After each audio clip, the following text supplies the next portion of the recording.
নমস্কার, আপনারা দেখছেন চলছে চলবে রণজিতের সঙ্গে। নিত্য নতুন প্রতিবেদন পেতে চোখ রাখুন আমার এই চ্যানেলে। শেখ শাহজাহান যে কুকীর্তিটা করেছিল তারপরে প্রায় 1 মাস হতে চলল, কিন্তু এখনো শেখ শাহজাহান অধরা। কোর্ট যথেষ্ট তীব্রভাবে ভর্ৎসনা করেছে এনাজার থানাকে এবং ইডিও সমন পাঠিয়েছিল 29শে জানুয়ারি তাকে হাজিরা দিতে, কিন্তু এখনো পর্যন্ত তিনি অন্তরালে এবং অন্তরালে থেকে তিনি আগাম জামিনের জন্য অ্যাপিলও পর্যন্ত করেছেন এবং তিনি কখনো কখনো ভয়েস মেসেজ পাঠাচ্ছেন তার অনুগামীদের উদ্দেশ্যে, তার করা বার্তা যে সমস্ত কিছু স্বাভাবিক হয়ে যাবে, ভয় পেতে না। বিরাট ব্যাপার। এই শেখ শাহজাহানের হদিশ আমরা পেয়েছি, কিন্তু আশ্চর্যজনকভাবে পুলিশ প্রশাসন এখনো শেখ শাহজাহানকে ধরতে পারছে না, নাকি ধরছে না সেটাই এখন বড় প্রশ্ন। আসল কথা হলো, শেখ শাহজাহান যদি সামনে আসে এবং পুলিশ এবং ইডির হেফাজতে যদি শেখ শাহজাহানকে নেওয়া হয়, তাহলে শেখ শাহজাহানের হাতে প্রাণ ভোমরা রয়েছে অনেকের, এবং সেই প্রাণ ভোমরায় অনেক রথী মহারথীরা বেআব্রু হয়ে যাবে জনসমক্ষে। তাই যে করে হোক শেখ শাহজাহানকে অন্তরালে রাখো। অভিষেক বন্দ্যোপাধ্যায় তার ডায়মন্ড হারবারে প্রচারের প্রথম পর্বে শেখ শাহজাহানের জন্য বেশ সার্টিফিকেট দিয়ে রেখেছেন। সুতরাং আপনারা বুঝতে পারছেন এই শেখ শাহজাহান কোথায় আছে। আমরা নির্দিষ্ট করে বলছি যে শেখ শাহজাহান কখনো রায়মঙ্গল বড় কলাগাছি নদী, কখনো সুন্দরবনের জলপথে রয়েছে, এক ট্রলার থেকে আর এক ট্রলারে ঘুরে বেড়াচ্ছেন এবং সেখানে গা ঢাকা দিয়ে রয়েছেন এবং বহাল তবিয়তে রয়েছে। তাকে ঘিরে প্রায় 50 জনের একটি দল তাকে সর্বদা পাহারা দিচ্ছে। প্রত্যেকটি ঘাটে, যে সমস্ত ঘাট থেকে ট্রলার ছাড়ে সে সমস্ত ঘাটে তার অনুগামীরা, তার পোষা গুন্ডারা তাকে পাহারা দিয়ে রয়েছে, তাকে খবরাখবর দিচ্ছে। আমরা বলছি যে জলপথে রয়েছে, তিনি স্থলপথে নেই, এবং বাংলাদেশে তিনি গিয়েও আবার ফেরত এসছেন এবং এই পশ্চিমবাংলার বুকেই রয়েছেন।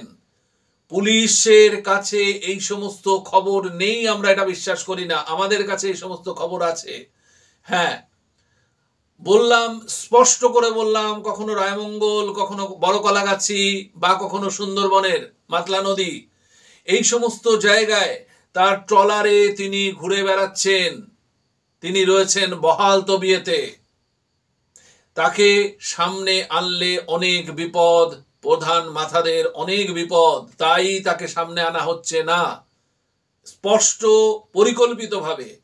এবং তিনি যদি এই সামনে আসেন, সামনেই 2024-এর লোকসভা নির্বাচনের আগে অনেক কিছু ওলটপালট হতে বাধ্য, এবং তাই তাকে সামনে আনা হচ্ছে না। সুতরাং আমাদের কাছে খবর আছে, সংবাদ মাধ্যমের কাছে খবর আছে, কিন্তু আশ্চর্যজনকভাবে এদের কোনো ইন্টেলিজেন্স, প্রশাসনের কোনো ইন্টেলিজেন্স কাজ করছে না যে তাকে ধরার মতো। কতটা নক্কারজনক! আমরা বিশ্বাস করি না যে পুলিশ প্রশাসনের সেই ক্ষমতা নেই।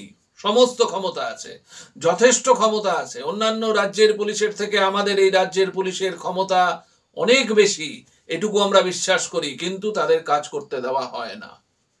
তাদের কাজ করতে, তাদের মতো করে কাজ করতে দেওয়া হয় না।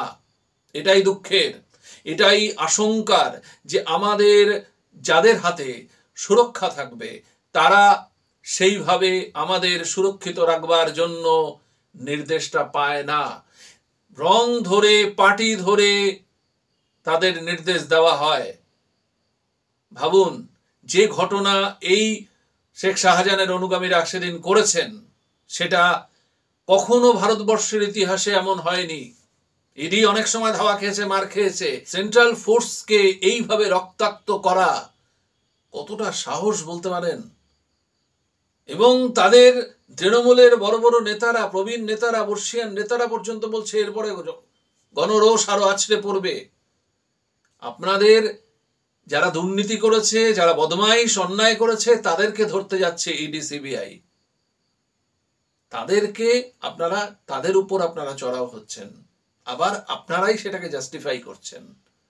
কেউ কেউ বীরের সম্মান দিচ্ছে, কেউ কেউ কেউ কেউ স্বাধীনতা সংগ্রামীর উপমা দিচ্ছেন। সুতরাং আমরা যেই অবস্থায় রয়েছি আরও মানুষকে ভাবা প্রয়োজন। এই দয়া দাক্ষিণ্য ভিক্ষার উপরে আমরা চলবো নাকি একটা স্বচ্ছ প্রশাসনওয়ালা সরকার আসবে? ভাবার সময় এসেছে। প্রত্যেকে অন্তত এই বিষয়টা নিয়ে ভাবুন যে কোন অরাজক অবস্থার মধ্য দিয়ে আমরা চলেছি। আমাদের কাছে খবর রয়েছে শেখ শাহজাহান কোথায়, মিডিয়ার কাছে রয়েছে, অথচ প্রশাসন বা ইন্টেলিজেন্স তাদের ফেল করছে না, করানো হচ্ছে। পরিষ্কার। আমাদের সমস্ত দিকে নজর থাকবে, আপনাদের নজর থাকুক। চলবে রণজিতের উপর।